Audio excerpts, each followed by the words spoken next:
on the page, you know, on which you can actually read where the country is. It takes east of Germany, and then it takes, that's the music we don't have to hear. We always think this, you know, we don't go too far. We leave back here. Well, in the courtyard here, if you look here to this side, behind me, here.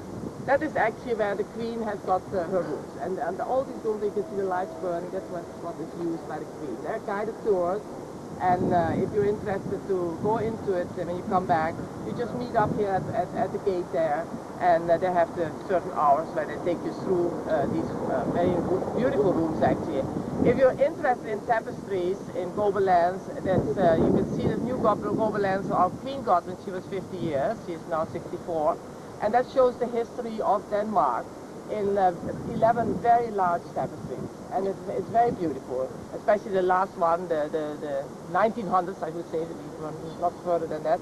That is where you see all the figures you will also know. So if you are interested in that, then you should visit it. It's a visit of about 50 minutes, not longer than that. The other side is used by the Parliament and the offices. They have the sort of direct connection also for the Prime Minister, because the Prime Minister actually has his office just on the corner behind me. That's his office, so he can just go over there.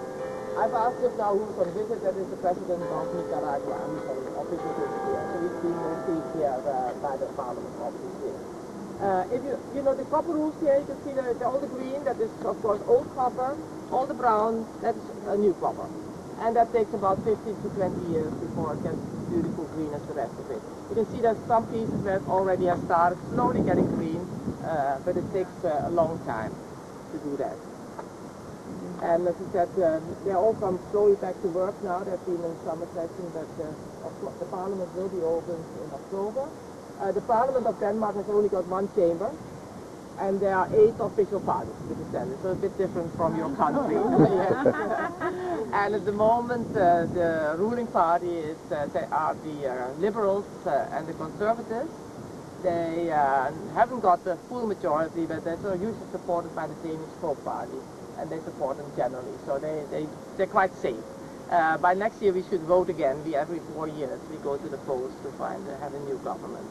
And there are many women, actually, in the Parliament. A third of the 175 members are women.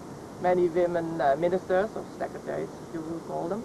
They are now, especially the Prime Minister, when he reshuffled the government, he took in many young women into his new government. So we have, they should be very satisfied anyway. So I said, well, we're not allowed to be in it, I suppose, because we're too modern. He said, yes, if they're filming, you're gone. But it's one of these, you know, everyone in Denmark lives with it. You know, I'm sure you have something like this in the States, we like to call it. But anyway, I shouldn't tell you about that. These buildings around here, they're actually dated to the first Christian fort. So they actually were built in 1729. All around. They're also completely different styles. And then our houses, the stables of the royal family. The stables and the carriages you will find in that part of the building. The horses have just come back to town. I just saw horses yesterday, because they've also been on a vacation. Because usually they get trained here in the middle. You can see here early in the morning, and you see them also in the city. So maybe when you come back, you know, suddenly you see a carriage with some horses in front of them. It's just because they're being trained all the time, because they're used all the time. They're used in the traffic. The building on that side has got an indoor riding ring. So if the weather is bad, they can actually have the horses trained inside there, just like if you have in Vienna. There's also a little theater here, a little theater museum, and if any of you are interested in old theater museums, it's actually in that part of the building, a very low part there where the car is not driving. If you go in there, there is actually a little theater. And that's where Hans Christian Andersen had his debut as the ballet dancer. You know, I don't know Hans Christian Andersen, you all know him, don't you? And next year we're going to celebrate his 200 years anniversary. He decided when he came to Copenhagen he could become a ballet star. And if you ever seen pictures of him, the man had feet that size and big nose, he wasn't very beautiful. Anyway, he tried, but that was not on. Then he tried to sing. He thought he could become a singer. That didn't work either. So at least he started writing stories, and at least that worked, you know. But as I said, that is actually all where it all happened. And then I want to just talk about this king on his horse, because now you're going to Russia, and this is King Christian IX of Denmark. And he's often called the father-in-law of Europe because many of his children became king or queen of countries. And Maria Feodorovna of Russia, married to Alexander III of Russia, she was actually a daughter of this king. And his oldest daughter became Queen of England as Queen Alexandra, married to Edward VII. Another daughter, he got married to the richest man of Europe, but those were out of the way.